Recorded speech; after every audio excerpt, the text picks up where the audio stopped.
tuberculosis extremadamente resistente. Y tenemos un mapa del Perú, del origen, de donde vienen ya las personas con tuberculosis extremadamente resistente, y vemos que toda la costa, menos la Libertad, hay ya personas con tuberculosis extremadamente resistente. Lo mismo pasó con tuberculosis multidrogo en la década de los 90, porque no se dio la importancia debido a esto, y entonces se fue expandiendo, y con XDR hoy está pasando lo mismo. No hay una política que enfrenta adecuadamente la realidad de XDR. Vamos a ver la siguiente. Ahora, en tuberculosis es muy fácil de bajar la incidencia. ¿Y saben cómo? Buscar menos. Porque si buscamos menos enfermos de tuberculosis baja, y esto es una gráfica de 1990 a 2009. Entonces, en esta gráfica ustedes ven cómo ha sido el descenso de la tuberculosis durante estos 20 años casi, podemos decir, y podemos ver que se horizontalizó más o menos alrededor de 2000, 2003, por ahí. ¿Y por qué? Porque la reforma de salud que se hizo en esta época sacó el programa de tuberculosis, que era un programa vertical, y tenemos ahora primero el componente y después ya pusieron estrategia por la importancia. Pero antes el coordinador nacional podía tomar las medidas directas, pero ahora él depende de otras. Y no se hizo un plan piloto primero para ver cómo es esta reforma, sino de golpe se aplicó a todo el país. Y esto es una de las...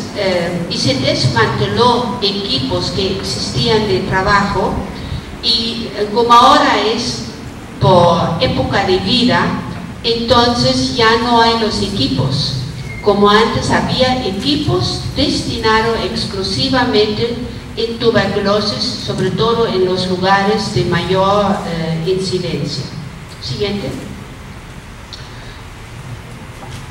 Bueno, en esta gráfica quiero enseñarles qué está pasando en los escolares, que es algo sumamente preocupante.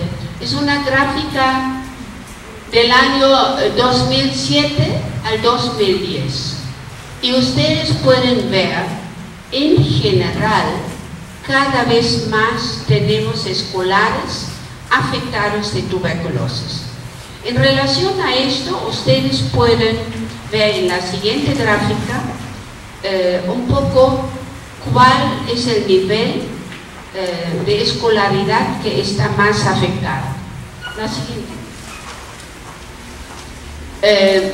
Tenemos entonces, azul es inicial, 2.9% de los escolares están en inicial, que significa que en la casa debe haber un enfermo o un familiar muy cercano, porque este niño se ha contagiado de alguien y tiene que ser donde hay un familiar muy cercano. Y lo que antes yo les estaba diciendo, que no se toma, no se busca suficiente el control de contactos. No les he traído toda esta información, que no es motivo de esta ponencia.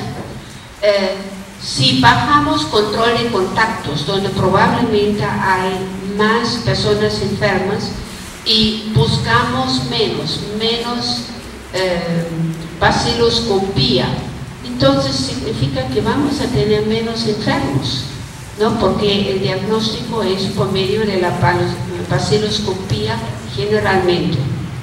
Después tenemos primaria, 38.6 son de primaria, niños de primaria con tuberculosis. Y después secundaria el 58.5%. Creo que realmente nos debe alarmar. Ahora vamos a ver solo brevemente algo de costos de la tuberculosis, para que también vemos, algún día ustedes van a tener algún cargo donde deben tomar decisiones y tienen que ver por buenas políticas. Ahí en este gráfico podríamos ver si el Estado atiende el primer nivel de tuberculosis, prácticamente ahorra plata. Tenemos para la tuberculosis, se cura en 6 meses, más o menos 32,000 personas y cuesta $40. De repente no voy a poner todos los detalles que después ustedes pueden leer. Cuesta $40 para que esta persona se cura, tomando en cuenta los costos directos en relación a medicamentos. Ustedes saben, la atención de tuberculosis es una atención gratuita, ¿no? Entonces el Estado prevé y necesita invertir $40. Los otros gastos van con el bolsillo de la persona o de la familia. Por ejemplo, si necesita una placa de pulmón o necesita otros análisis, solo la vaciloscopía es gratis. Pero lo demás, y cuando ya tienen el diagnóstico de tuberculosis, la radiografía del enfermo sí es gratis, ¿no? Entonces $40. Para MDR, que más o menos es un promedio de 1.800 personas al año que se enferman de tuberculosis MDR, el costo está entre $4,000 a $5,000, refiriéndose a lo mismo a los medicamentos. Y si vamos a la tuberculosis extremadamente resistente, el costo aproximado es $60,000. Y recuerden y ven que yo estoy hablando en dólares, no en soles. Entonces, si ustedes saben, si curamos la tuberculosis simple, no vamos a tener MDR. Si curamos MDR, no vamos a tener la tuberculosis extremadamente resistente, porque a pesar que podemos tener hoy una persona que tiene tuberculosis con MDR y transmite el bacilo, significa que va a transmitir su bacilo ya mutado, o sea, y probablemente la persona que se contagia ya no va a empezar con tuberculosis simple. Por eso es tan importante que en el Perú se haga un diagnóstico precoz de la tuberculosis. ¿Qué significa? Nosotros podemos saber si una persona tiene TB MDR si se le hace la prueba rápida en 3 semanas a 1 mes. Y se le cambia el tratamiento porque el primero ya no le sirve y se le da para MDR. Y ya el Instituto de Salud está haciendo y ya ha validado otra prueba donde tiene en menos de 24 horas la respuesta si es o no es MDR, ¿no? Entonces esto depende de decisiones políticas para que toda persona en el Perú, y sobre todo si vive en zonas de mucha incidencia de tuberculosis, si tiene BK positivo, que le hagan el despistaje si no tiene MDR o XDR. Siguiente. Ahora les voy a hablar sobre el tercer punto, que es el lugar de la persona afectada en esto. Nuevamente he traído el mismo pensamiento porque yo creo que es sumamente importante que nosotros metemos muy en nuestra mente y sobre todo en nuestro corazón que la tuberculosis son personas y no es una enfermedad abstracta. Abstracta está en el libro y cuando lo aprendo, pero cuando tengo una persona delante de mí es diferente. La siguiente. En la siguiente, quisiera recalcar que cada persona tiene una biología y también una biografía. O sea, la biología es lo que más estudiamos generalmente y de lo que, pero tiene una biografía. Y la biografía significa que esta persona tiene su historia antes, tiene su proyecto de vida, tiene sus pensamientos, sus sentimientos, su historia familiar, no solo clínica o médica, sino desde su biografía. La siguiente. Y por eso el hombre es sujeto de su propia historia, tiene un fin en sí mismo. Y de ahí nace el valor y la dignidad de cada persona humana. La persona humana no es intercambiable. Yo, por ejemplo, hemos hecho aquí este ejercicio con el micro que no me servía y me han dado otro. No pasa nada, sino se ve el uso, la utilidad. Pero el hombre es un ser único y no podemos reemplazar su identidad, su ser por otra persona. Entonces la dignidad pertenece a la esencia ontológica de la persona, a la esencia de su ser, porque tiene una naturaleza racional y libre cada persona. Todos tomamos decisiones y tenemos la capacidad de decisiones y por eso somos responsables de cada decisión que tomamos. Si vamos al reino animal, un animal se maneja por instinto. No puede tomar una decisión, no puede entrar en relación a otros. Y por eso la dignidad pertenece al hombre, a la especie humana, y exige que no se puede tratar a nadie con discriminación por más limitaciones que tuviera. La siguiente.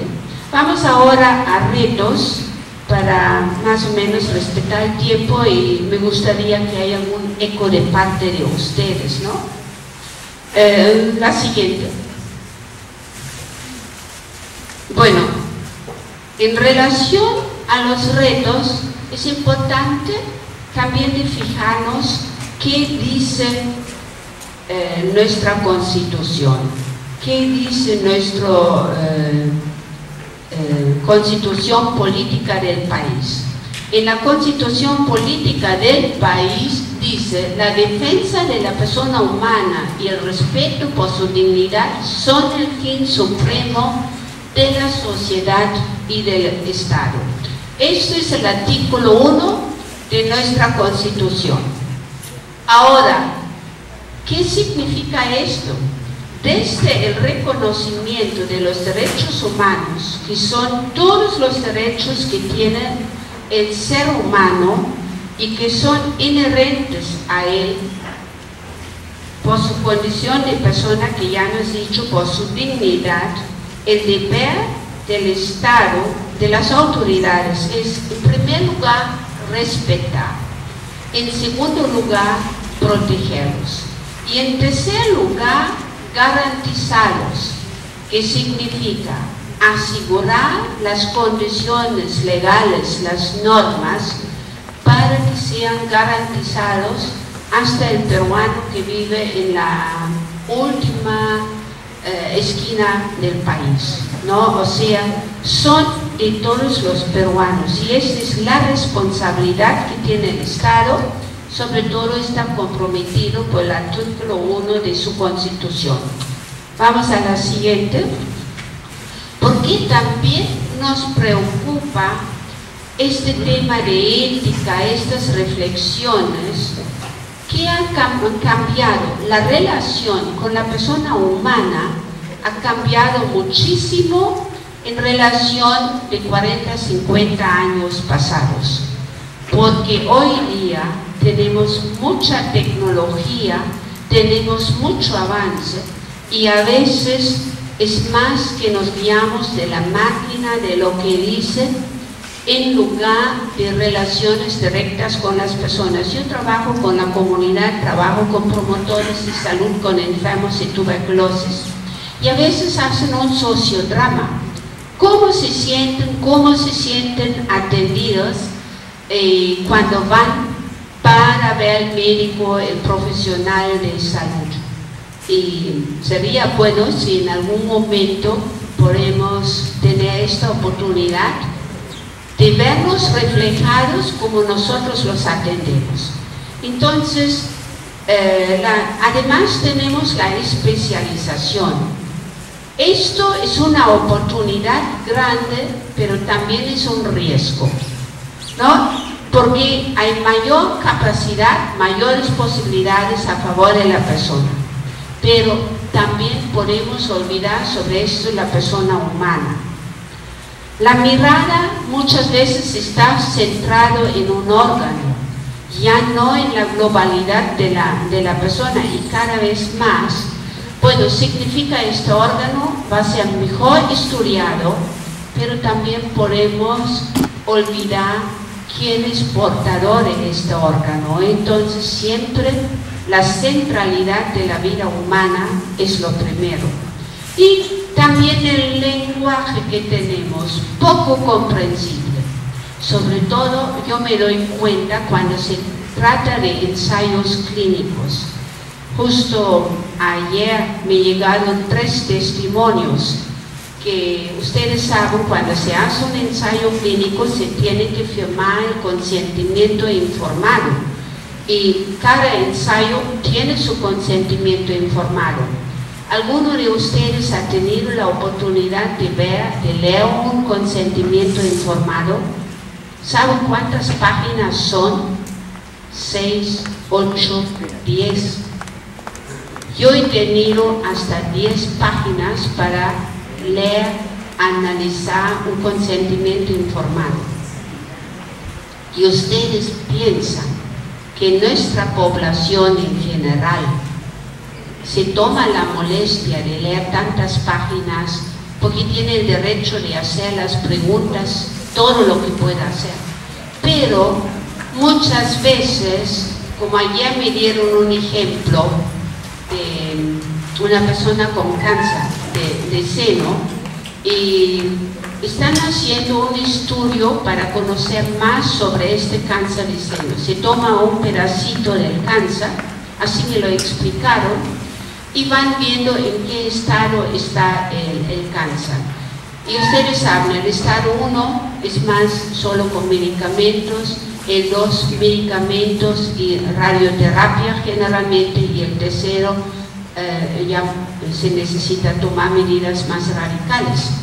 Y a esta persona le dijeron, le tomamos, y usted después ya tenía grado 2, tenía que tomar solo pastillas, porque esto era un producto que se estaba probando durante 5 años, su efecto de este producto, y si esto es suficiente y ya no necesita combinarlo con otros, y además lo damos gratis. Y ustedes saben, el cáncer es muy caro, ¿no? Entonces, en relación al lenguaje, es sumamente importante que tengamos un lenguaje comprensible para la persona que tengo delante de mí, porque no es la responsabilidad de la persona entenderme, sino yo como profesional tengo la responsabilidad de hacerme entender. Siguiente. Felizmente nosotros tenemos en nuestras